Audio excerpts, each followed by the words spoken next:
Hello, everybody. Welcome to the RIDES webinar. I am just getting one thing up on my screen. Hopefully you can see the guidance for what we are going to do today. Make sure that your sound is turned on. Everybody is automatically muted because we are in webinar format. So we are recording today's webinar. When the webinar begins, you do have the option to chat with the panelists or the panelists and all of the attendees.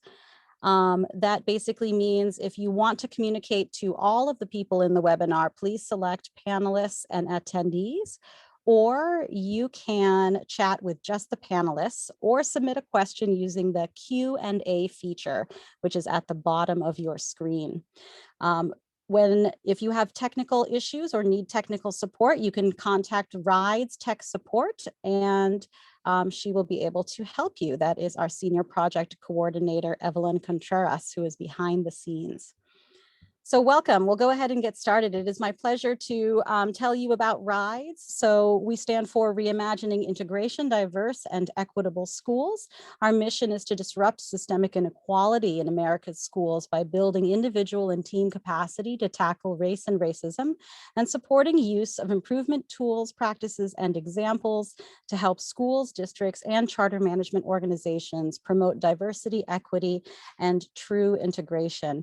And by integration, we distinguish between just the idea of desegregation, which means getting a diverse set of students together in the same building, and really promoting and celebrating the experiences, especially of our most marginalized students. And so true integration goes beyond desegregation in that we believe students experience strong academic preparation, have a sense of belonging in school, understand and build a commitment to dismantling racism and oppression, and have an appreciation of diversity. So those are our 4 touchstones. We also work systemically and believe that you start with the classroom and improving the experiences within what we call the instructional core, that is the teachers, the students, and the content, but we also reach out across the system to engage families and communities, leaders, and in order to shape culture, systems, and structures. And so today's webinar really tackles a particular kind of context in terms of community, culture, and systems and structures, and that we are really thinking about the Southern context. And so all of our panelists today represent an important voice in trying to work toward racial justice and equity within that Southern context. And the panel has been organized today by Tauhida Baker-Jones, soon to be Dr. Tauhida Baker-Jones, who is one of our RIDES Leadership Fellows. And so we are really thrilled that she was able to put this panel together today, and she will moderate the panel. Just very quickly about Tauhida Baker-Jones. She was born and raised in Newark, New Jersey, is a first-generation college graduate and wife and mother.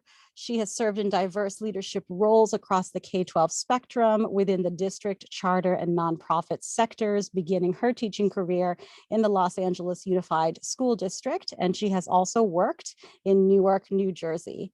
Currently, Tauhida serves as the first Chief Equity and Social Justice Officer for the Atlanta Public Schools. So let me turn it over to her to get us started with our panel.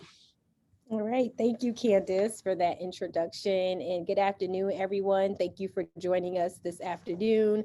I have the esteemed privilege and honor of being the moderator for today's panel with a group of colleagues in the field who I respect very dearly, and introducing them so that we can engage in a very fruitful and productive dialogue for today. So we have joining us Dr. Frank Barnes, who serves as the Chief Equity and Accountability Officer at the Charlotte-Mecklenburg School District, as well as Dr. John Marshall, who is the Chief Equity Officer in Jefferson County Public Schools in Kentucky, Dr. Angela Ward, who's the Chief Program Officer at Transforming Education, and Kanita Williams, who is the Chief of Staff and Director of Leadership Development for the Southern Education Foundation. So I hope that you will find our discussion and dialogue to be very informative. as all of these educators and practitioners have been in the field for quite a while and offer an array of expertise and acumen to bring to this discussion to make it rich and beneficial for all. So I'm going to open it up with some questions that we've crafted and curated. My first question will be for the entire panel, and if each of you can take 2 to 3 minutes to respond, that would be helpful. And then we've also curated a few questions for each one of you that we would like to elaborate on before we open it up for general Q&A from our audience. So the first question is about how we frame racial equity, being in the Southern context. And when we talk about the Southern context, we're talking about 15 states that share a geographic and regional history, ranging from Texas in the far west all the way up to West Virginia in the northeast. And so knowing these contexts and this geographic and historical history that these various states share, I'm curious to know, how are you framing racial equity in your community, and how is your context informing your approach? And so we can start with you, Dr. Barnes, and then whip around. That would be great. Sure. Thank you very much, soon to be Dr. Baker-Jones, for having me. It's a pleasure to be here.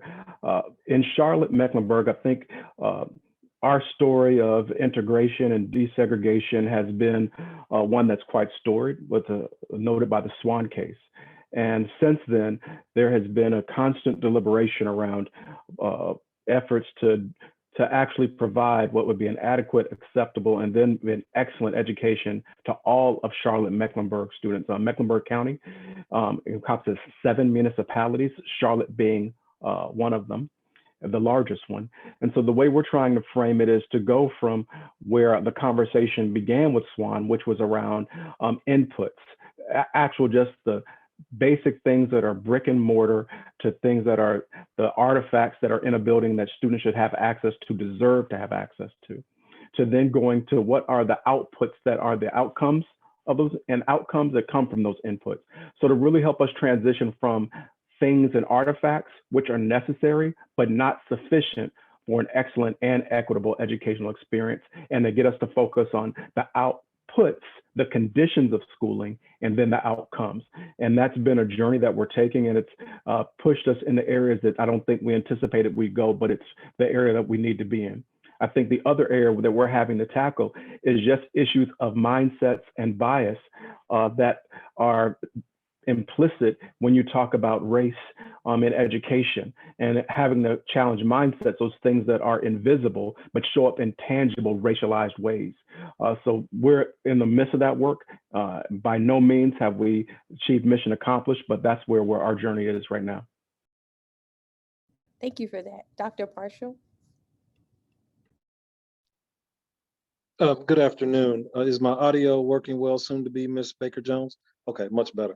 All right, so how are we framing racial equity in Louisville, arguably the northernmost southern urban city under the Mason-Dixon? There's a couple of things. We're looking at it from a curriculum lens and understanding that the inoculation of curriculum that we have had in JCPS and from Maine to Hawaii has actually done exactly what it's done to do in its malpractice. So some of the things that we're really trying to do is change the practice, which we know has been bad, around curriculum design, curriculum delivery, and curriculum development and distribution, to really center the work around interrogating whiteness and interrogating the capitulation of stories that are not whole. Another thing that we're doing is actually looking at and challenging, are we diverse or are we integrated? We have a lot of diverse schools in Jefferson County Public Schools, but not too many of them are integrated as they should be.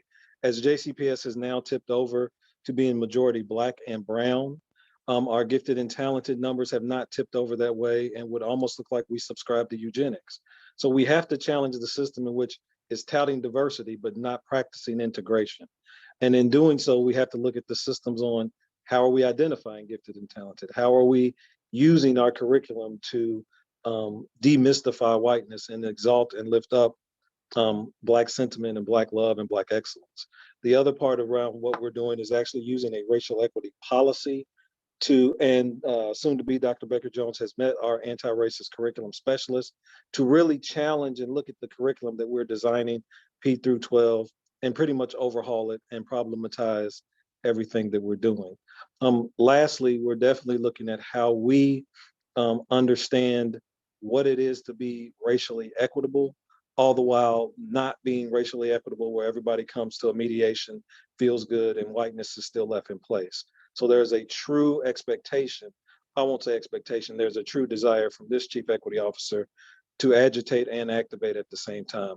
So those are kind of in a nutshell, Ms. Baker-Jones, what we're doing right now. It centers around curriculum and challenging diversity versus integration, and really, really looking at how we are problematizing what we've done and challenging and disrupting everything while interrogating whiteness. Thank you, Dr. Marshall. Dr. Ward.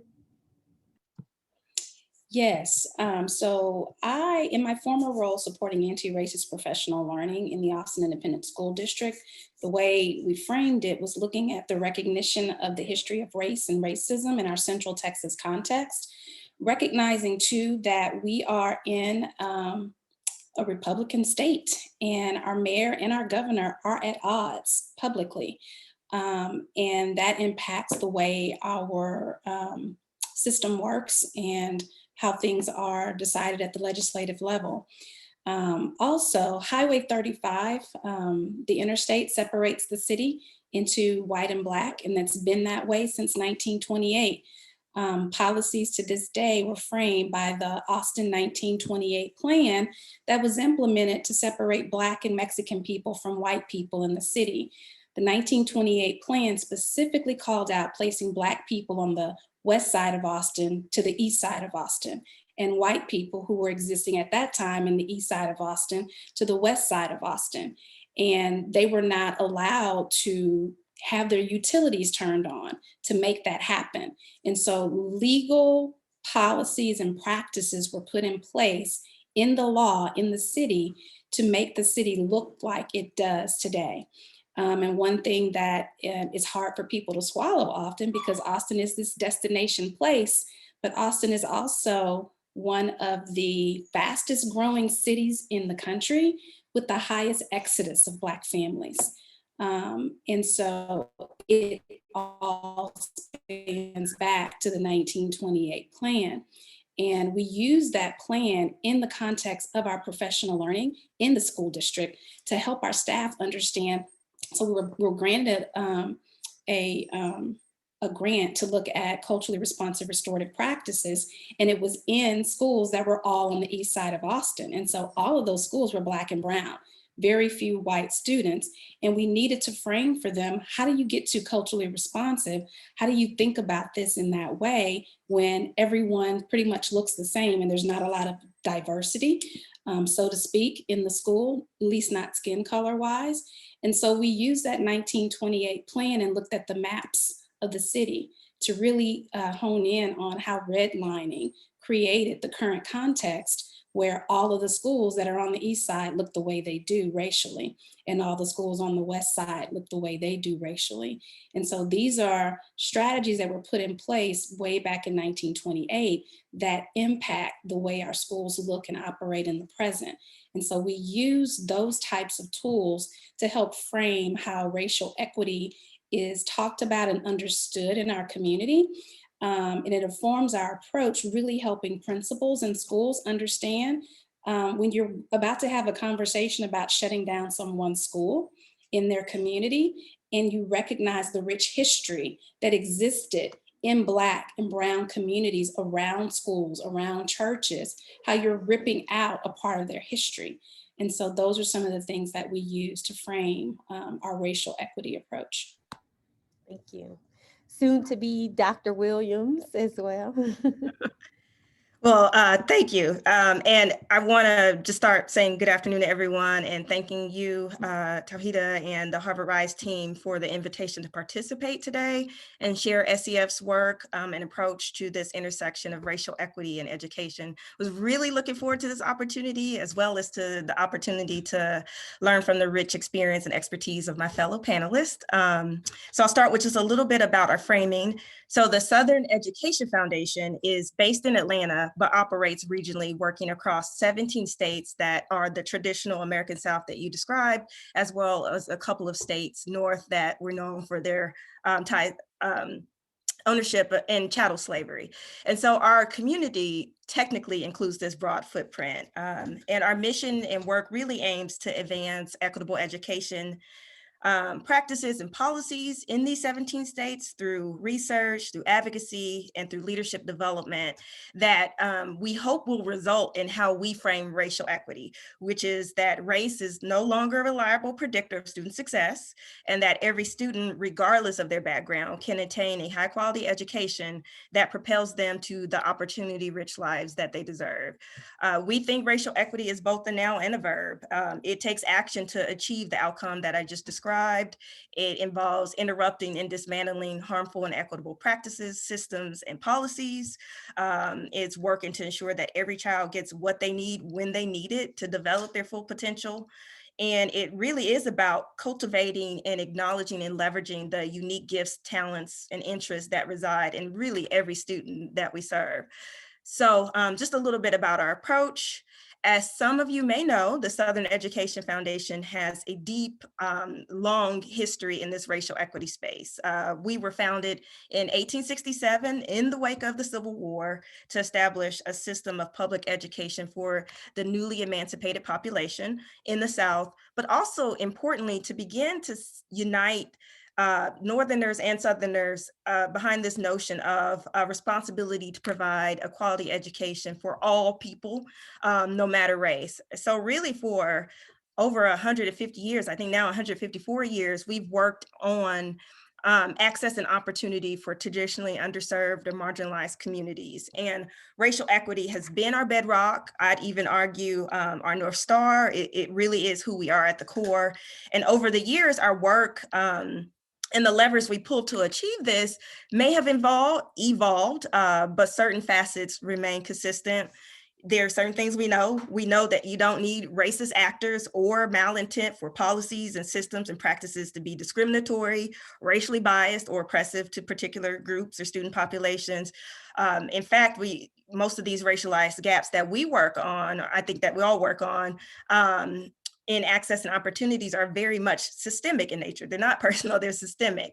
And quite frankly, I think we all know a lot of this is by and large a direct result or byproduct of decisions and policies that were designed to deliberately advantage some while keeping others situated further from opportunity. So our approach is that we're not going to solve this problem unless we consistently and authentically center race, power, privilege in discussions about equity in education.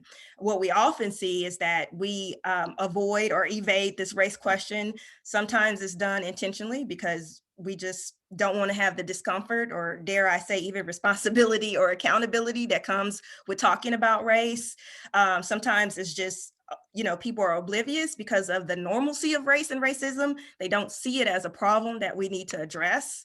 And sometimes it's just lost or co-opted in conversations about class. And so doing those things, we're just not going to get to solving the problem because we're not addressing the root cause.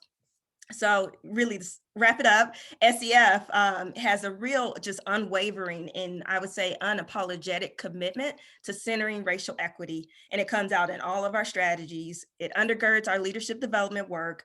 We're looking to offer fellowships and professional learning that cultivates this constellation of equity-oriented change agents, that they have this sharpened racial equity lens, they have this deeper and broader awareness of understanding of the historical and contextual drivers of racial inequity in schools, and they can connect it to what we're seeing today and help use that new understanding to come up with solutions.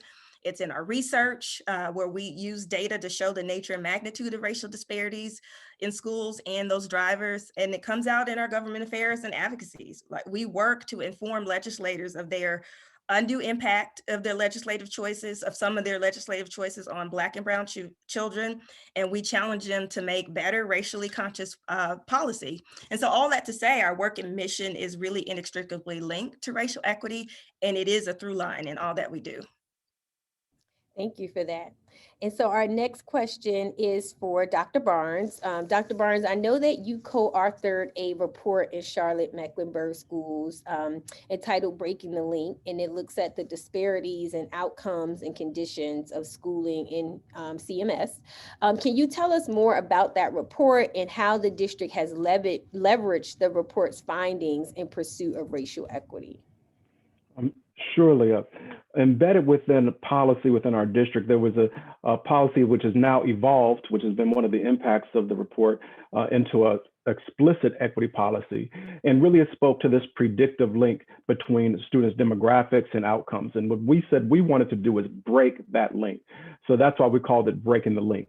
What we wanted to do is look not just through a lens of race, but really the confluence of poverty and race, the concentrations of poverty and race in the Mecklenburg County and Charlotte Mecklenburg schools specifically. And what we began to do is to see data as an instrument to create transparency and urgency. And what we laid out for in a set of key target areas to outline certain resources that were in schools is to look at, as you look within a set of schools based on their concentration of poverty, what kind of disparities did we see between the resources that were being provided and what the outcomes of those things were. And some of those resources might have been access to highly effective teachers. Some of those resources might have been access to advanced courses. Some of those resources might have been access to instructional time or loss of instructional time due to absenteeism or out of school suspensions. And what we saw was things that people could talk about, say, I would say intuitively or experientially, but they couldn't put their finger with tangible evidence to support the anecdotes they would tell. And what we saw is that as poverty concentrated, that for all three major racial subgroups we have in our district, whites, Hispanics, and Blacks, that access to resources were higher where concentrations of poverty were lower, and performance was higher where concentrations of poverty were lower, and vice versa, where poverty was concentrated in higher elements.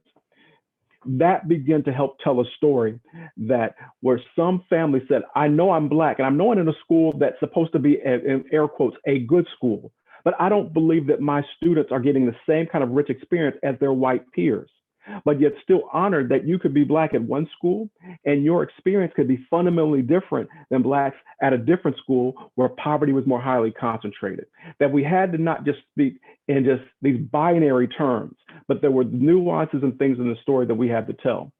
Part of the way we've leveraged that is to be able to be focused and concrete on the types of things we said there were 7 practices that we wanted to interrupt to be able to break this predictive link. And I love Dr. Marshall's statement. There were many things that everyone said, but one thing he talked about was the necessity of great teaching. In our district, we had long embraced what research says about the value of great teachers, but we really hadn't penetrated the black box of great teaching. And that in the curriculum and the delivery of that curriculum is where you could find expectations, beliefs, and access to rigorous instruction that can prepare students for upward mobility. So in all of that, we've really been able to focus not just on race, but on racism and its impact on all of us, but also the idea that we need to make sure that the instructional diet that our students have is rich, that prevention systems that prevent academic failure are robust, but also that we must interrogate the mindsets and beliefs we have about students, adults, families, and community members, and make that implicit in our strategic plan, and our district-wide goals, and in our public reporting on how we're doing. It's really been able to cause us to look in the mirror as well as look out of the window and to make us have a structured, not just emotional, theoretical, or even intellectual conversation about race or racism and our history as a district, but talk about the tangible, practical experience of students and families in our community and how we want to transform those things through how we approach our business. And where we're at now is it's really made us embrace that the only way outcomes change for students is when adult behaviors change and when adult mindsets change and help us take on those practices. Thank you for that. My next question is for you, Dr. Marshall. Politically, the South as a whole has shifted dramatically to the right since 2000. Today, the right holds control of all state legislatures in the South.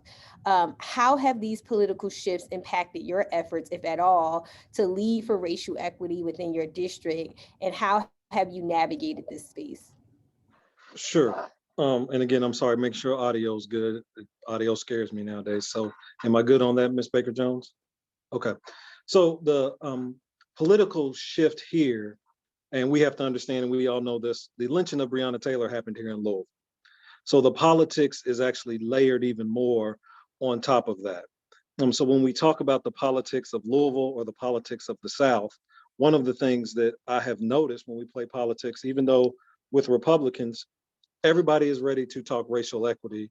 Everybody is ready to create a chief equity officer, a chief inclusion officer, but is everybody ready to do the work? So as politics begin to play, we begin to do this peacockry or masquerading of being about equity. And you can almost now throw a rock in every public school and have a chief equity officer, but a lot of chief equity officers, in the South included, are really not in a position or not stationed in a way in which they can actually make the work happen. Very similar to all the statements we see about Black Lives Matter and all these companies saying that that matters, but their boardroom hasn't changed, their budget hasn't changed, the curriculum hasn't changed, their hiring practices haven't changed, but we have this statement. So this very camouflaged idea of everybody is bothered by what has happened here in Louisville, everybody is bothered by what is happening in Charlotte, but few are really putting a budget that shows the values of racial equity moving forward.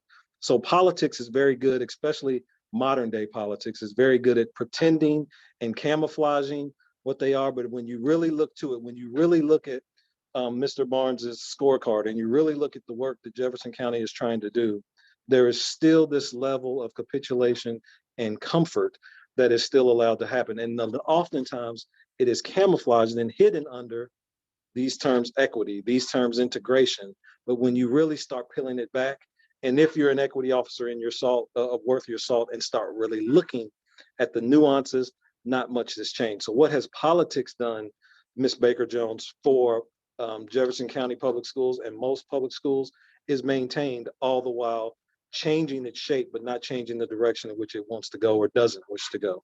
And we see that over and over again as we drop racial equity policies and we start putting things in place until we understand that the schoolhouse is probably the first courthouse and the schoolhouse is probably where justice should be served first. The rest of this stuff and the stuff that everybody on here has dedicated their life to is that much harder because of not just Republicans running the district, because politics and pandering and cowardice are maintaining exactly where it is. And we have to, and I say this all the time, and Ms. Baker-Jones, you told my team this, until we interrogate whiteness in every facet of this work, particularly P through 12, we're going to have more chief equity officers that aren't doing anything, more diversified schools that are not integrated, more big lofty words, but a lack of anti-racism and a heightened sense of anti-Black resistance or Black resistance. So politics, as we all know, has played a powerful part in schools, and it's a political thing. So that's kind of where we are with it. And in my opinion, in the South, is we're growing in term and we're growing in talk, but we're shrinking and dwarfing in the walk. And if we're not careful, we will continue to have fewer Frank Barnes, fewer Dr. Wards, but more chief equity officers and more policies that are more dangerous written than not written, because they will say, y'all have a racial equity policy, so everything should be good. But if we have a racial equity policy that's only written, then we're really, really in trouble. Thank you for that. And Dr. Ward, I know you critically analyzed some of the varied policies, to Dr. Marshall's point, within the diverse communities in Texas, primarily around zero tolerance. And these zero tolerance policies are prevalent throughout the South. Given the mindset shifts and the trauma that many, or if not all, of our students have experienced during this season of COVID, what will we need to do differently so that we don't further traumatize our students when they return? So yeah, thinking about what my brother was just sharing about politics, you can't get away from politics. Everything about schools is political. Life is political. You take your politics with you into your job every day, whether you name it a certain political affiliation, you're taking, it is a part of your being and you take that with you. And so zero tolerance policies existed when we closed schools in 2020. When we reopen, those same policies are going to still exist, and we haven't done anything to really address them. Know lots of schools in the South and school districts in the South that have named equity officers and created offices. Some offices didn't even get budgets, but they're like, go forth and be equitable, make us equitable. And what we recognized, those of us sharing notes across the country, when schools closed, those who had those titles were not being invited into any of the conversations about closing schools. They were making inequitable decisions all over the country, especially in the South. I was really irritated by the packets of work that was being copied and sent home to elementary school children. I'm like, y'all could have saved a whole lot of money, made one little sheet of paper somebody could stick on the refrigerator with 10, 15 ideas that parents could do with their children, and they would have been so much more richer for it. But no, we copied, killed so many trees and sent home packets of stuff for children to do. And some of them don't even know how to hold a pencil. And so some of those things that we did just didn't make sense. And equity officers, people with those titles, people whose jobs were to support the critical self-reflection of the leaders in these school districts, were excluded from those conversations completely. And when we reopen, thinking about the fact that these policies that exist right now, zero tolerance policies, they're based on laws and policies implemented in the South to keep Black people segregated from white people. So in the South, the school to prison pipeline is a very real phenomenon and has very detrimental impacts on Black and Brown and Indigenous students. So in the South, we shifted from slavery to mass incarceration, and the schools in our southern states do an excellent job of funneling children into the school to prison pipeline. And if you have not gone to the center in Montgomery, I went to the opening of the National Memorial for Peace and Justice and the museum from slavery to mass incarceration. They do an excellent job of chronicling what has been done to make our prisons look the way they do today and how they operate today. And we know for a fact in Southern states, our Black boys, our brown boys who are not reading on grade level by the end of second grade are doomed to be incarcerated. And so for me, with a degree in criminal justice, I have this sixth sense about looking at policies in our schools and knowing that that policy is going to funnel more children into the school to prison pipeline. And so really looking at the fact that my goal is looking at this concept of great teaching that you all were talking about earlier. My goal is great teachers have to be anti-racist, especially in the South. And I want to provide, and I do provide those opportunities for leaders and teachers to dismantle the school to prison pipeline. So in July 2020, was it 2020, 2021? We've been at home so long. We launched an anti-racist leadership series. And it was to respond to principals begging for learning opportunities to be able to talk about the murder of George Floyd. How do I address that? How do I talk to my students about it? How do I support my staff? How do I articulate to the community, to the families that I hurt because that happened and I don't know how to address it? I don't know how our students are entering schools with that weight on their shoulders, and I don't know how to address it as a principal. So we launched a year-long series where they came together, they volunteered to come together over the course of 5 sessions to have conversations about what it means to be an anti-racist leader in this Southern context, in this liberal city in the state of Texas. And so I've taken that work with me to Transforming Ed as a chief program officer, and looking to how do we do this work on a more national level to support principals, to support teachers. And we found that principals were writing these statements, decreeing that I am going to be culturally proficient. I'm going to be anti-racist. I've seen the light, but they didn't know what to do with it.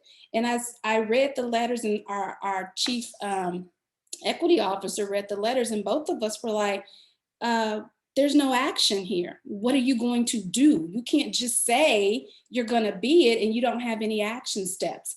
How will your community know you're going to do these things? And when will they know that you're starting to achieve those things? Don't just pledge and say you're going to do it. Don't talk about it, be about it. And so my work is to help teachers, leaders, and especially teachers critique their personal praxis. That's your educational philosophy connected with what you do every day. So I say I'm about this, but this is what my actions look like every day in the classroom. I want to build their capacity to create liberating classroom and school spaces. I create opportunities for dialogue among the adults who act as the on-ramp to the school to prison pipeline. I want them to uncover their roles in perpetuating that school to prison pipeline. I need them to understand the socio-historical impacts of race in our local context, and to recognize the students are not the problem, that the adults need to shift the way they engage with the students. And so as we reopen schools, I'm thinking about the fact that in Texas, our legislators just put a bill forth that will greatly reduce the ability of a social studies teacher in particular to have conversations with students on current events. And they particularly call out critical race theory and anti-racism. And it's a direct attack on our ability to advance civic education. But isn't that what our country is supposed to be about? And so how are we helping our students gain the mental discursive muscle to be able to have these types of conversations and make decisions for themselves? I offer to you that perhaps the people on January 6th did not get the type of education in their social studies classes that would enable them to critique what they were noticing in the media that forced them to go and attack our Capitol in the way that they did. And so my vision of that is what happened in their middle school and high school history classes, civics classes, that they missed something about what the democracy is about and how the democracy takes hold in our country. And so as we reopen schools, one other thing is adult wellness has to be attended to before we can expect them to attend to the academic, social, and emotional needs of students. Educational leaders can't go back to business as usual. Adults, children, and families have experienced so much trauma with COVID, with watching George Floyd be murdered online all day, every day, seeing that go over and over and over again. We have to lean into humanizing pedagogies and practices to provide the liberating school spaces needed to deal with the impacts of this past year. Thank you. And Kenita, large national foundations could bring the much needed resources to Southern communities to help us address many of the challenges that were discussed thus far. However, it has been said that most of the South gets dismissed by large funders, yet we have the children who need the most support. So can you share how has your organization worked to fill this void, and what can be done to elevate the needs of Southern districts and place them on the radar of these large donors and foundations? Thank you. Thank you for that question. I think it's a very important one. I will start by saying that I believe this is historically how we've seen foundations operate and approach the South. But I would actually argue that we are starting to see a change in the trend, albeit not fast enough, but a shift is definitely occurring. And, there's a saying, as the South goes, so goes the nation. Or I say, put it another way, from our brother philosopher, Andre 3000 from the group Outkast, the South got something to say.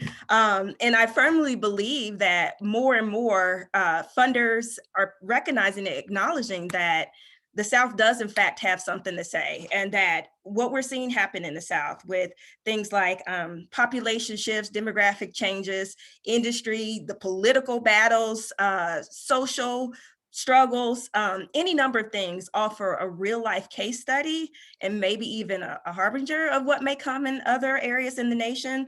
And that I think they also see that though many of the systemic failures that we've been talking about are felt by communities of color and low income communities all over the United States, they are, felt more poignantly in the South, the home of the anti-literacy laws of the 19th century, the home of segregationist policies and Jim Crow of the 20th century, and really that ongoing de facto segregation that spurs more and more barriers to educational outcomes and opportunities for students of color. So all that to say is that the interest in the South is peaked, and with this peaked interest is coming an increased investment from outside. Now, of course, that does not change overnight, and there still needs to be, for us, we have a set of philanthropic organizations in the South that also need to be filling that gap. But as you stated, we could be doing more to help elevate the South for funders. And we could do that in a number of ways.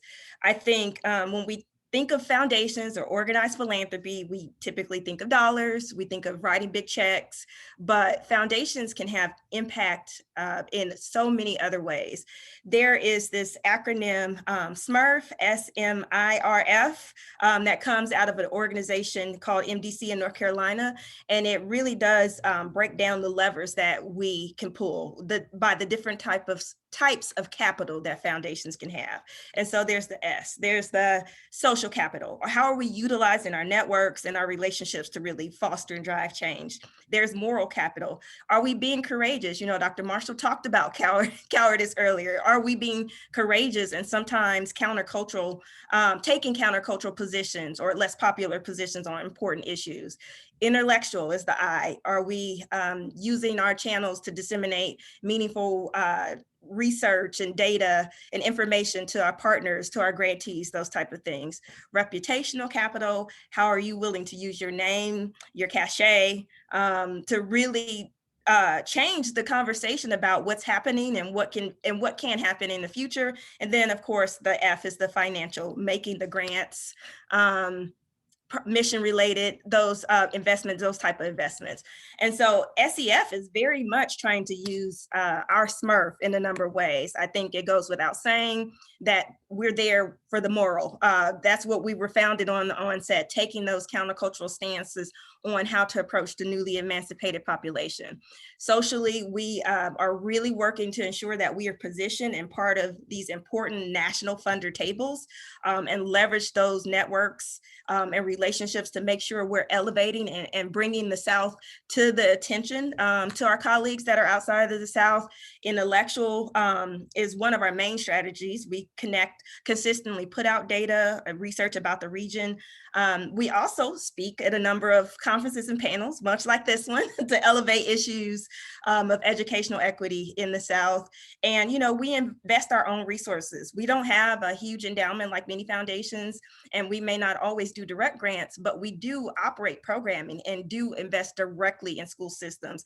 And we elevate those programs as models for other foundations to be able to replicate or join us in investing in.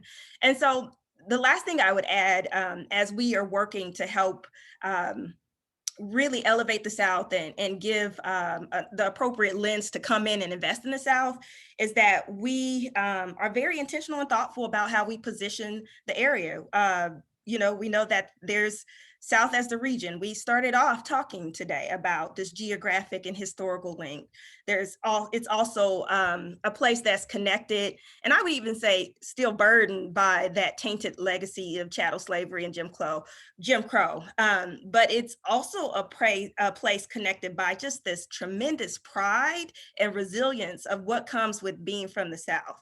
And so we make sure that we elevate those in those discussions.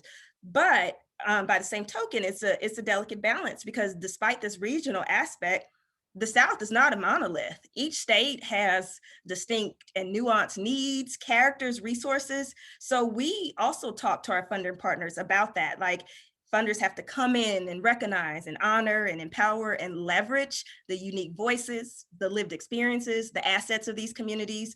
There cannot just be a blanket approach to come in thinking that how we've done in the past, foundations have done in the past, we know all the problems, we think we have all the answers, and we're going to throw money at what we think are the solutions. We just can't afford to do that in philanthropy. And so essentially, SEF is really trying to use every tool in our arsenal to keep the South at the fore and in the minds of our colleagues, both within the region and outside, so they can continue to have that piqued interest and pour more resources into the region.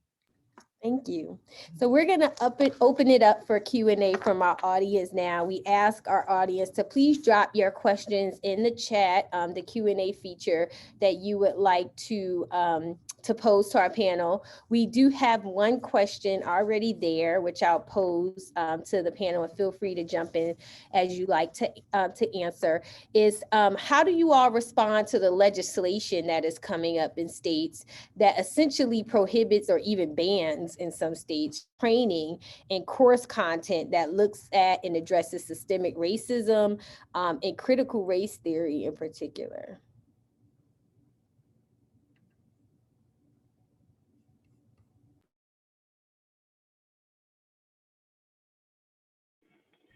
Well, I'll start. In the state of North Carolina, we aren't confronted with that challenge just yet. There is different rhetoric from different members of state government, but we still have the latitude as a local education agency to select the curriculum that we want and to teach it in the way we find. I think within our county, I mentioned that we have 7 municipalities and we're relatively diverse in that, is we're working to recognize that we explicitly want to be an anti-racist organization. And part of what we have to do is come up with a working definition of what that even means. I appreciated what Dr. Ward said. She said, don't just talk about it, be about it. But we have to also be clear about what we mean when we say being anti-racist, and trying to push that definition of anti-racism more proximal to the actual work that people do. So we're doing book studies, but we're really at the place where we have to then say, we have our principals and other leaders saying, I want to be anti-racist. So now we're working to say, so what does that actually mean for your day-to-day work, and how you look at an incident and whether you determine the disciplinary response to that incident, how you determine which students are getting access to advanced courses, whether it be gifted and talented, advanced placement, international baccalaureate classes. How are you being anti-racist when you're forming how and when you engage families, how and when you send messages to families, and how and when you create two-way communication with families in a multilinguistic way or multilingual way. So really trying to say, what is the core work of each function, even within our budget and finance office? How are you being anti-racist when you frame the budget priorities for the cabinet or the parts of the organization to have discussions about what should be our priorities? Is to think about all of the biases, be them explicit or implicit, that are seeping into how we go about our daily work from our different vantage points, from departments to schools. But right now, we're only governed by the parameters of our thinking and beliefs, not by laws in North Carolina in this regard. So I think we have a lot to learn from other states that have to confront this much more directly. So I'll jump in and say, and tackle it from a couple of different things. One, SEF, we have 3 strategies to do our work, and we try to leverage all 3 of those. So obviously we will continue to fight against these efforts with our government affair advocacy efforts. So that'd be one way. The other thing that I'll say is, we'll continue to put out research to counter the narrative that's being put out on why this is dangerous. But I do think we have really talked around a lot of why this is happening today. We talked about why people are evading the race question. We talked about the politics and how education is inherently political in a lot of ways. We've talked about just the cowardice. And so all of these things are coming into play. But one of the things that I think is kind of not openly being talked about is just kind of this idea of problem definition and how we continue to talk about the issue. And so we continue to talk about education equity and problems in a deficit discourse. It's in a way that locates the blame with families, with students. If we're even still talking about achievement gaps that inherently put the performance gaps, as a problem in the students, instead of really understanding and defining the problem in the way of opportunity gaps. And what's happening is that all these discussions about race and critical race theory and the embedded nature, embedded, endemic, pervasive, ingrained nature of race and racism in American education is now being put under the microscope. And that is going to force us to really understand that, hey, it's not a problem with the students. It's not a problem with the families. In fact, it's us. The system is broken, the institutions are broken, and now that puts the onus on us to fix it. And people are not ready for that. They're not ready to take the accountability. They're not ready to see that as an indictment on how we have been running schools, and they're not ready to do the real hard work of what it takes to change the fundamental architecture of how we operate public schools. I think one of the things that we are trying to do in Jefferson County, as many of us, all of us on this call are doing, where public schools, America has failed or not failed, intentionally done, we continue to want to fix the oppressed as opposed to address the oppressor.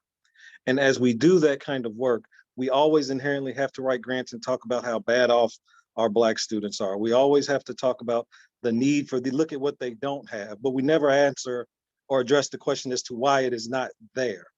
So as school systems move forward and we do this work, the pivot has to be not look at the Kenita Williams School of Excellence and why it's failing.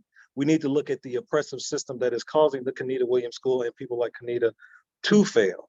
And we fail to answer that question.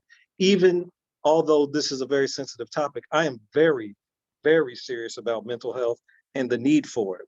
But if we keep saying our Black students need mental health, but we don't fix the mentality of adults, then what we are actually doing is teaching Black students how to cope with being crushed as opposed to crushing the system that is crushing them. So when we talk about mental health, even in the deficit form, like Sister Williams said, we don't talk about what is crushing them. We just talk about why they are behaving the way they are. And we keep letting school systems say, Marshall County has just dedicated $4 million for mental health and at-risk students. That is great. But have we dedicated $8 million to addressing the oppressive system that is crushing the mentality? If we're saying Black kids are crazy, we must say the teaching is lazy. And we must say that over and over and over again. So what we have to do with legislators who are all Republicans and Democrats, let's help these poor Black kids. No, let's help yourself get this right, and let's address the oppressive system that is causing us to be oppressed. And until we get to that point, and until we get legislation or continue to push for legislation that does that, focuses on the oppressor, i.e. whiteness, not the oppressed, then we are going to continue to have legislation that underhandedly or now intentionally suppresses votes, keeps kids in marginalized and not adequately funded schools, and makes it look as if we are inherently mentally ill or mentally traumatized on our own, but nothing has happened from the country known as America to cause that. All right. I'll just add one other comment to that in regards to the legislation. If you look at it across the South, across the country, it's just another attempt at legislators to control bodies. They're trying to control the bodies of the adults who are responsible for keeping the Black kids in place and reminding us of where we're supposed to be on the bottom. That's how this system was structured. And that's a difficult thing for people to hear, but our country was founded, and that's the part that they're trying to keep out of schools. And they're trying to muzzle teachers so they can't share the true history of race and racism in our country. Like having a conversation with your 4th grade class about a museum that exists in our city that chronicles the history of Texas, and it's all backwards, and it doesn't have the true history, and it erases people, it erases indigeneity, it makes them look like movie characters, and those things, they have to exist if we want to have students and adults students who grow into adults who have a clue about what this country is and how they can find their space in this country and be able to figure out that they're not crazy. They want our children to grow up thinking that what they see is real and it's supposed to be the way it is. You're supposed to be marginalized. You belong on the bottom. And what critical race theory is asking us to do is say, well, hey, something's not right here because this isn't the way it's supposed to be. This is something that was socially constructed to keep people separate because we needed a class of people to mine the fields. We needed a class of people to do the dirty work. And so that shifted to prison labor. And so by denying our children the history, denying them the ability to critique and ask adults questions. So before I moved on to transforming education, I was able to launch a student equity council where the students are learning how to do liberatory design on their own. So they're looking at the system and they're understanding, I want to create a liberating school space. Well, this isn't a liberating school space. This is what it looks like to me. This is what it looks like to my peers. Hey, adults, let's work together and figure this out. And not coming at the adults with, I don't like this, I don't like that, but coming with an intelligent argument and being able to say, I noticed this about the system. I noticed that. I noticed that when I go to my cousin's elementary school, this is missing, or this is there, or this isn't there. But when I go to her friend's school on the other side of town, I'm noticing this. And so we're encouraging our children to have intelligent conversation with adults so that they're able to have critical understanding and be able to get into the mind of the adults, because in many cases, the adults making the decisions do not have empathy. They are only looking at the paycheck that they receive. And sorry to say it, but actions speak louder than words. If you are faced with children who are being historically marginalized, historically put on the margins, historically excluded, and you're not doing anything different, you're maintaining the status quo, your actions tell us that you're just there to collect a paycheck. And so that's I said I was going to say a little bit, but I just kept going. So the next question, I think, Kanita, is for you. It says, so much of America's systemic inequities are driven by policy in addition to funding gaps. In what ways can funders go beyond simply funding by using their social capital to become more active, by using their social capital to become more active in driving equitable policy at the local, regional, and national level?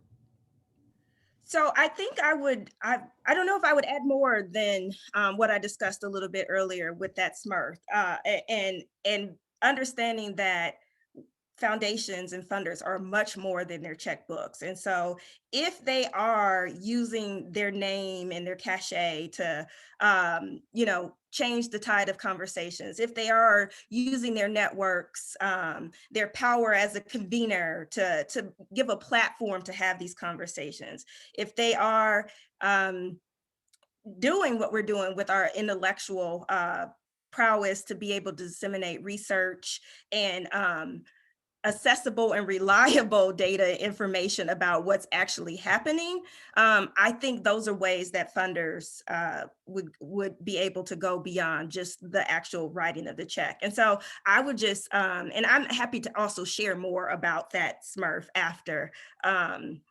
after the panel, because I think it really is a new and revolutionary way to think about the power of philanthropy, and that more people should just be aware of these types of capital. The next question is for Dr. Marshall, Dr. Barnes, and Dr. Ward. And there are two questions that are kind of similar, so I'm going to combine them together. In the first part of the question is, what allies, racial allies, political, financial, etc., do you work with to move your racial equity agenda? And then what advice do you have for empathetic white educators committed to social justice and anti-racist pedagogy?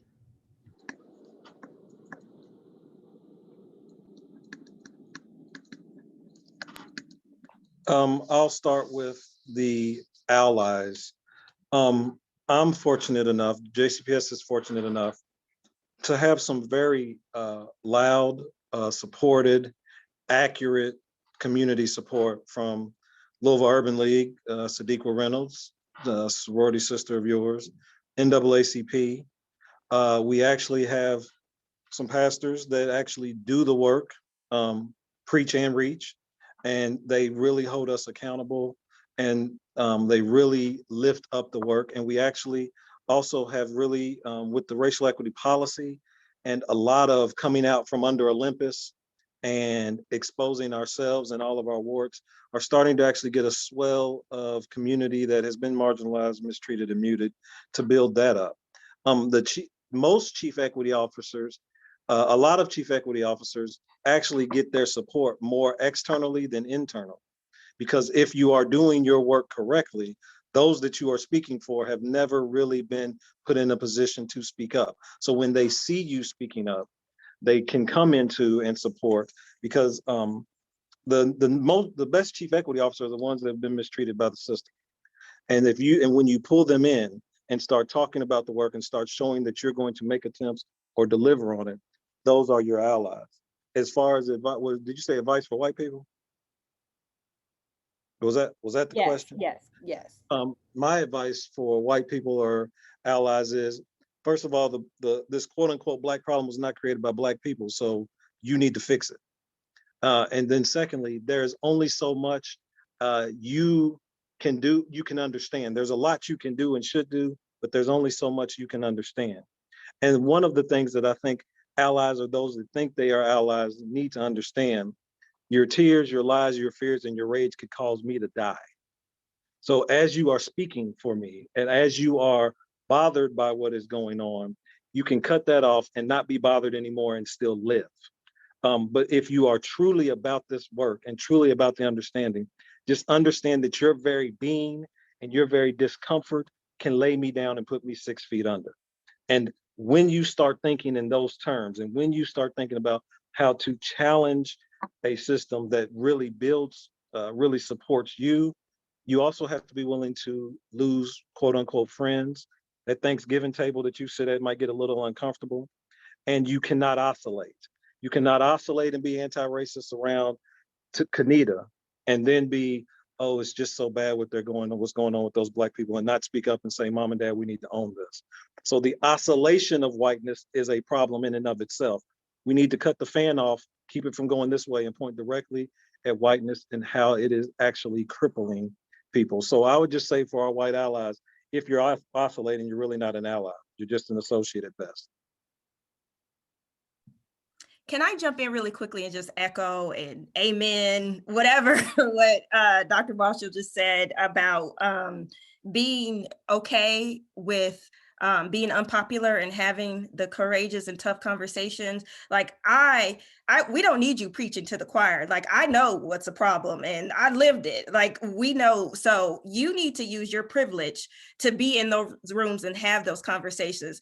Don't tell me that what happened to Breonna Taylor was terrible. Go tell your uncle who is saying it's okay because she should have done this or he should have done that. You need to be in those rooms having these conversations. And that's what real allies do. So I just wanted to put that out there. And full disclosure, I myself was getting it wrong for a while and saying, let me bring your white self to the Delta meeting and the Alpha meeting in this mega church. No, I don't need to do that.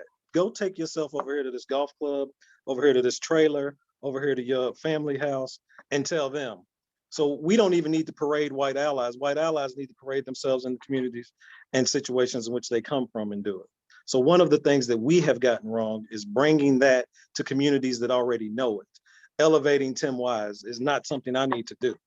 We need to make sure that we do the work, and Tim Wise can leave all that stuff over there with whiteness and get on their nerves. We don't need to applaud him for what he is doing, because him or those of that region, province, hue created this problem. So you need to go over there where the problem started and not where the problem is received. All right. So we have another question. It says, I work in a museum context, and I love to hear how the panelists feel about museums or cultural institutions how they may be able to support in integration and anti-racist work in schools in our shared communities. So Dr. Ward, I'll toss that over to you because I know you talked about that somewhat in your initial response. Yeah, I've done work with the Blanton Museum of Art here in Austin, Texas.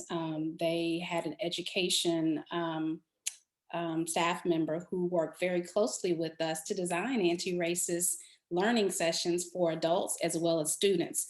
And so we designed a series of 3 posters that the teachers could take to their classrooms, hang up in the classroom, and different strategies are on the poster. So you have the art piece on one side, and then there's a list of strategies: look, talk, look, read. And the strategies, we designed the questions with an anti-racist, with the cultural lens. And so one series is about identity, another series is about free to be me, another series is about being active in your community. And we formulated that through a partnership with the Anti-Defamation League. And then one of our professors from Texas State University was also a part of that conversation. And we used his framework focused on identity to really get at what types of questions should middle school students, elementary students, and high school students be engaging in with regard to these cultural art pieces in their classroom. And then also designing, we co-created with the museum the language to use for the docents when the students came to the museums to have critical conversations about the art pieces. And we, the Blanton pre-COVID actually had allowed schools, Title I schools in particular, to come to the museum free of charge, and students could come, they would purchase the buses. And so that was a museum that was clearly working to bridge that gap, because the museum is on the west side of Austin, y'all. So I told you earlier, it's separated. We ain't supposed to be over there. And there are people, my husband's from Austin. There are people that he grew up with that have never been on the UT campus. And so that sits right by I-35. It's not that far. And there are people who live right across the highway who've never been on that campus. And so we're bringing their children and their grandchildren into the museum to talk about art and have conversations about art and make their own art sitting in the museum. And so it can be done. And in regards to the white educators, I'm a proponent of co-conspirators. I don't need no allies, because this work is too hard for me to be waiting for you, standing back here, waiting for me to open the door. I need you to open the door for me. I need you to create space for me. I need you to recognize when I'm sitting in a marginalizing central administration space where I'm the only Black face sitting around this table, and everybody's looking at me because I'm the equity person. I understand equity. I have this lens, but then I tell them what they need to know to do what's right by children who look like my 2 Black boys, and they don't want to hear that because it's too hard. And so they're going to listen to you because you're going to come at it from a white lens. And so I literally work with white women to build their capacity to kick doors down so that I can have a better way of getting into the system and having these conversations. And because, like my brother John was saying, we sit in these systems, and one thing that was really apparent to me was that your church is probably, it sounds like they were at the forefront standing in the gap. Ours left us. They weren't in the gap. They were behind us, away. And I'm like, I'm a Christian. I'm sitting here dealing with this stuff, being persecuted every day. Where's my church? And y'all talk about this, y'all talk about that. And you're not holding these school districts accountable for how they are marginalizing, harming, and making the outcomes of our Black students worse, and historically worse. This question I'll pose to you, Dr. Barnes, because you talked a lot about programmatic tools and building equity programs. This question asks, how have you employed programmatic tools such as the Pacific Education Group's Courageous Conversations About Race to build your district's equity programs? And if you have if you have used any programmatic tools in general to address specific racial equity climate in your district, have these tools been effective for you? Sure. First, I would like to address the issue of museums. And I am perhaps an outlier in this, but I think museums can play a particular role in helping to bring to life in vivid display the multifaceted narrative of our community and our peoples. We are more than just struggle. We are in an endless struggle, which has gone over from our landing here in this country. But we're more than that. We're families. We have vibrant relationships. We've built institutions. We've always been artists and poets and philosophers. It's to help us understand the multifaceted narrative that underlies our struggle, that what museums can do, which we also can do as individual actors, is humanize us. Part of the challenge with Breonna Taylor is that we could see her as other and she could remain otherized. The whole idea of us being 3/5 of a person. You know, we're other, we're animal, we're chattel, we're beast, and whatever happens to us can happen. Museums can humanize us, that we're more than just struggle, that we have all of the facets of love and joy and creativity, and to bring that to light as part of an anti-racist effort, not as the anti-racist effort, but as part of that. I just wanted to share that. As for the program, I think where our district is currently is not where I want us to reside. We have worked with two different organizations to do two different things, but I want to say where I think our next step needs to be. On the one hand, what we did is we started with our leaders, our departmental leaders, and our school leaders, and then started to go out to teacher leaders to do what's called an IDI assessment, so that we can kind of see where to do a self-analysis, to do some what we would call juxtaposed mirror work versus window work. The one thing about allies is allies can be, or co-conspirators, can be good at looking at the window and look at what the system can do, but don't spend enough time looking at their own behavior as our colleagues.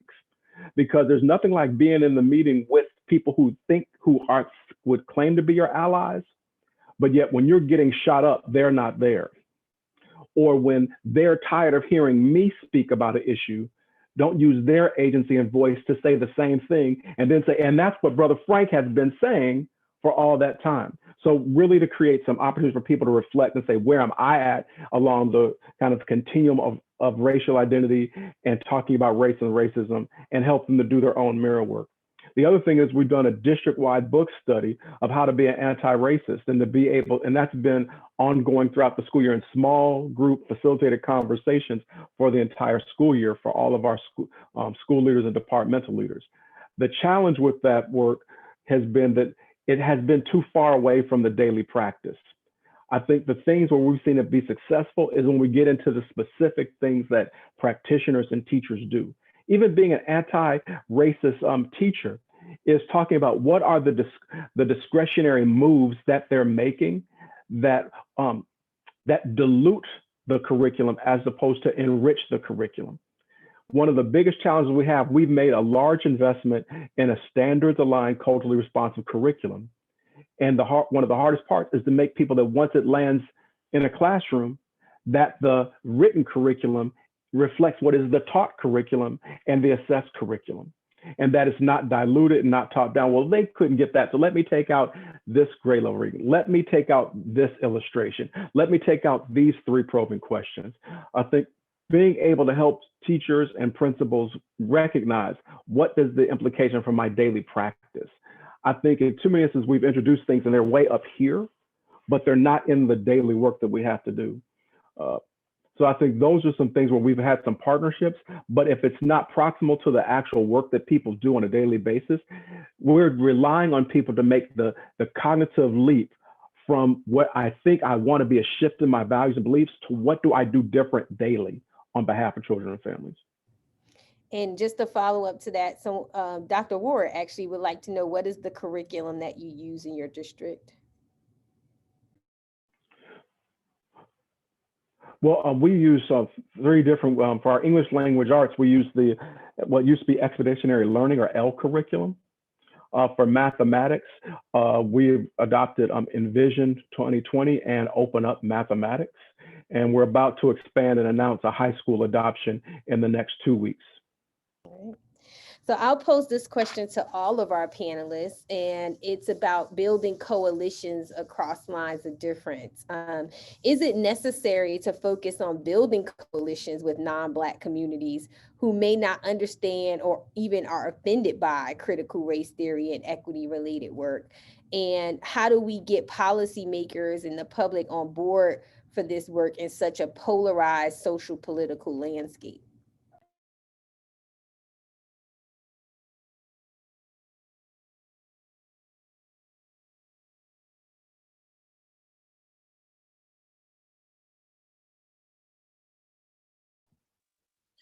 So I don't have my answer totally formulated, so I might go off and come back. But the short answer is yes, we need to form coalitions, and we need to work across lines of difference, because we just can't do it by ourselves. I think it's sheer numbers, it's who's actually in positions of power to actually create the systemic change that we need to see. And I think one of the barriers to the change that we're trying to do, this meaningful, fundamental change, is that there is an absence of a coordinated venue to bring strategies to the form and to the forefront, and really in ways that mobilize a diverse ecosystem of stakeholders that directly influence policy and practice. So we cannot do it without doing that. So yes, we absolutely have to do it. How we do it, I don't know. If I knew how to do it, I'd be somewhere rich and have the answer. So I want to think about that a little bit. But I did want to just jump in and say, yes, we need to do that. It cannot be done without being able to work across the lines.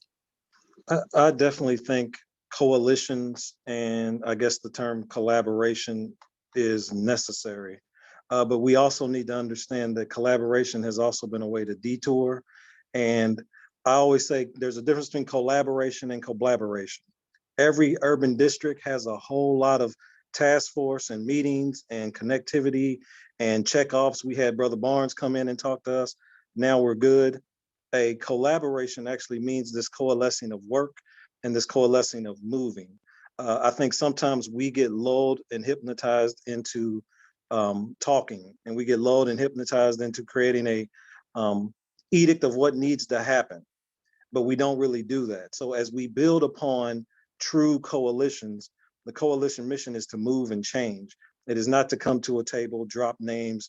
You got the chief equity officer from Charlotte, you got Dr. Ward at the table, you got John Marshall, but we don't really change. So we have to definitely coalesce and collaborate, but a lot of times, especially in public schools, we are literally lulled into sleep and satisfaction in coming to a table and talking and even drafting up a task force response and doing nothing with it, which is absolutely accepted and garnered in a strategy to not get towards justice. Yeah, the task force and the multiple meetings. I sat through so many of those things. I've sat through a mayor's task force that wrote this big grandiose vision of what we're gonna do to change the city. And 3-4 years later, we're sitting and waiting. What we gonna do with this? We did all this work. What's happening? And so I would say, yes, it's necessary to focus on building coalitions. And I'll use words of one of my colleagues, you wanna go where the wood is dry. And so you start with people who wanna do the work, who have an end to those non-Black communities, who go to church with these people, who go to the gym with these people, whose kids are on the little league teams together, who are on the parent, the PTAs together. And you build your coalitions through the coalition of people who want to do the work, who look like them, who can speak the language. Because if you can't speak the language and you're not in the community, you're not necessarily going to be able to get the traction that you want. And Quentin, what you talked about is so politically charged and so hate-filled right now, that as a Black woman who's been doing this work in the belly of the beast for 10 years, 8 of them by myself, I'm not going to put myself up for that constant trauma to deal with the hate and the vitriol. And so there has to be a point when you have to find out who can be your co-conspirator. I had lots of co-conspirators who could speak the language to those non-Black communities who were having these ways of thinking about equity work, and had to do a whole lot of public records requests because of all of these people who didn't want us to do anti-racist work in schools and didn't want us to do cultural proficiency. And we want to see all of your professional learning. We want to see this, we want to see that. So I'm dealing with all of that. I need someone who can get through to them, who's sitting at the table eating Thanksgiving dinner with them, to say, well, you know, it's not really all that bad. My child learned this, this, this, and this. And we had a conversation and we learned more. It's relational. How can we be in relationship with people? We've lost that. We're so individualistic that we don't find the space to be in community with people. And me personally, I have to be selective with the ways in which I'm vulnerable so that I can still do this work for children who look like me. Amen. And the only thing I'd like to add to that, which I think is unique to the South in many ways, is that here in the South, the conversation around race and racism has been a Black-white conversation. And we are becoming more diverse, and our Latino and Latino brothers are struggling through some of the same things that we are, and in some cases are perpetuating some of the things that we're experiencing. So we have to let our conversation about race and racism evolve to be more than just a Black-white conversation. Also in Mecklenburg County, in Charlotte, you have a large number of Northern transplants. And I have actually experienced my time in Charlotte, as we've been talking about things like student assignment, which are one of the most racially charged things we can talk about in our community, who gets to go where. I have literally not been cussed out like I've been cussed out by Northern transplants who said, I moved to this neighborhood to be away from people who look like you. And how dare you threaten my privilege? It hasn't been Southerners who cussed me out like that. It's been Northerners moving to the South, supercharging a racialized conversation, changing the way it's had. So not changing the substance, but changing the way it's had.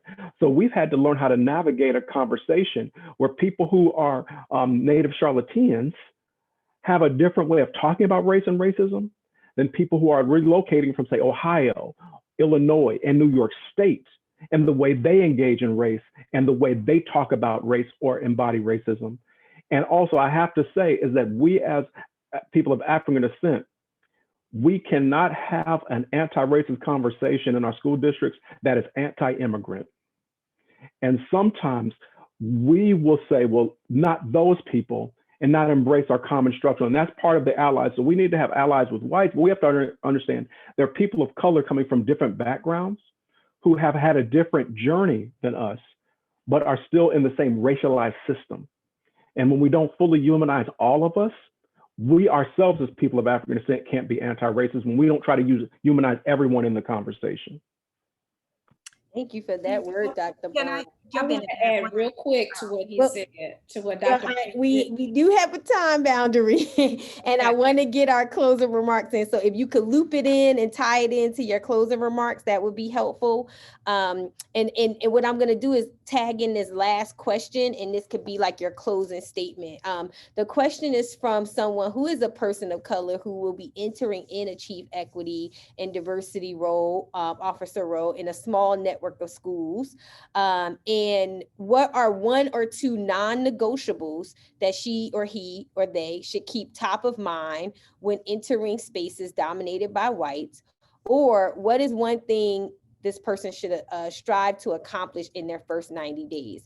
So as we whip around and you give your closing remarks, and we can start with you, Kenita, because I know you were ready to hop in there, and then we'll go to Dr. Ward, Dr. Barnes, and we'll end with you, Dr. Marshall.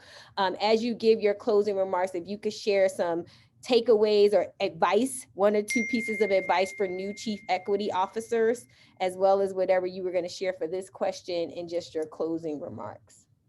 So I don't have a lot for closing. It's just been a wonderful opportunity. I've learned so much, probably more than what I offered today, and just was thankful for the opportunity to share our work. It is an important conversation that needs to be had. I wish we were having more conversations, open and courageous conversations about race, power, and privilege.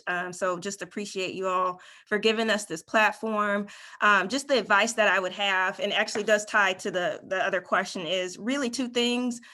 Listen.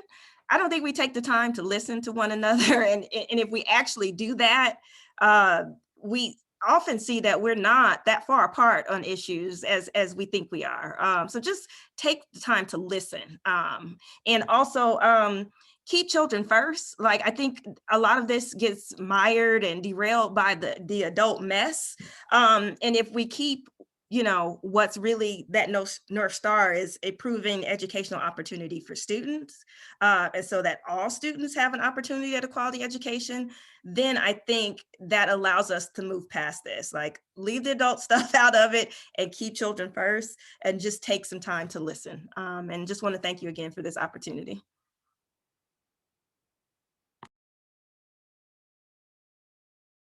So I was next. So I would say, as a person of color who's been in that space, your first 90 days, I encourage you to gate in. So you said it's a network of schools, so it's not one school. I would say engage in opportunities to understand who the leaders are and what's important to them. And are they open to building their capacity to be anti-racist? Because if they're not, you're going to have an uphill battle the entire time you're there. And you need to understand what you're dealing with so that you know where to approach that. Like I said, go where the wood is dry. You need to know how wet the wood is in different spaces. And you ultimately have to figure out, how can I work with this leader in a way that's going to enable me to nurture identity safe school spaces for the students in my care and in their care. And I too want to thank you, soon to be Dr. Baker Jones, for inviting me to be a part of this panel. I've enjoyed it. Thank you.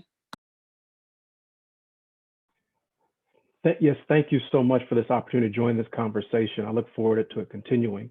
I'd say the one thing that I would add is to remember that as we're trying to change people's beliefs and mindsets, to keep in mind that we're dealing with human beings who've been receiving the same flawed information that we have, but the skin that they're in means that their interaction with that information is different.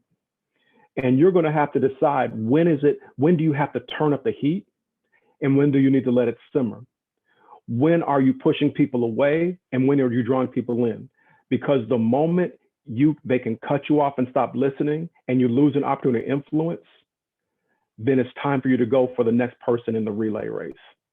So you need to always continue to gauge the temperature gauge to move people to change, and you need to be specific, to not just go with platitudes and theory. What specifically are you going to do? And what specifically are we going to measure to know that the outcomes of our actions are producing the things that we want for kids?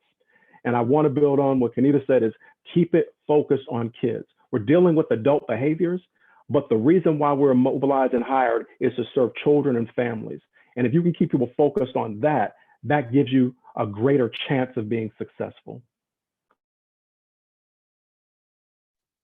First of all, to whoever's getting ready to take on the equity officer, whatever the title is, congratulations, and good luck. And definitely also find your peace in place, and be selfish with that. Take care of yourself, because the flogs are coming. And my advice is a little different, in the sense that I would tell you right now, get your letter of resignation ready, because your character is going to be challenged.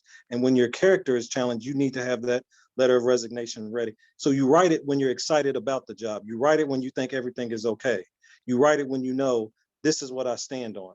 Because the minute you start talking about equity and the minute you start getting pushed, you're going to have an option to capitulate or to move forward. And you need to understand, I wrote this in a good mood and this is what I stand on. And then that's when you have to make a decision on that. I would also tell you, show me your budget and I'll show you your values. If you are an equity officer with little to nothing to budget, little with nothing to lead, and you're left to report out, reporting out is not accountability. If you are put in a position to move work forward, if you are put in a position to actually have voice and get to the superintendent, not the chief of HR, not the chief of finance, if you report directly to the superintendent or can, you're in a better spot. And then the last thing I would tell you is your voice will quiver, you will shudder. If you're doing your job right, you may lose your job every day. And you have to come to some term of understanding, not satisfaction with that, but you could absolutely, if you're doing your job right, lose it every day. And you have to question why they hired you. Did they hire you because you will go along to get along? Or did they hire you because you're going the right way and they need to come along? So actually just understand those things, find your place and your piece. And again, write that letter of resignation while you're happy and excited and while you know what you stand on, because it's going to be challenged every day. And again, congratulations, best of luck to you. And again, if your voice quivers, say it. If you're scared, say it. And they're going to come for you if you're doing it right. If they come for you and congratulate you, you're probably doing it wrong. Well, thank you for this lively and awesome discussion. I've been taking notes as well as you all were talking. I got some gems and nuggets of wisdom, and I can see from the chat our guests have as well. I just want to extend another appreciation to you all for dedicating your time and your efforts and your wisdom and sharing those nuggets with us today. And I also want to thank our guests for joining us for this discussion and being here with us to have this very needed and lively and necessary dialogue. So with that, I'll turn it over to Candace to close us out and wish everyone an awesome week ahead. I don't know if there's much more to be said, but thank you, Tawhida Baker-Jones, for organizing us and for moderating this panel. And again, congratulations on your new doctorate. For everybody, it was a powerful conversation today. Remember, you need to act and not just say what you're going to do, but actually take some action, find those co-conspirators and keep doing the work. So thank you to our panel. We will send the recording and the chat. And if you can, please leave us some feedback in the survey link that I put into the chat. We do use those data and it matters a lot to us. Thank you so much to our audience, and hopefully we will see you on the next webinar. Take care.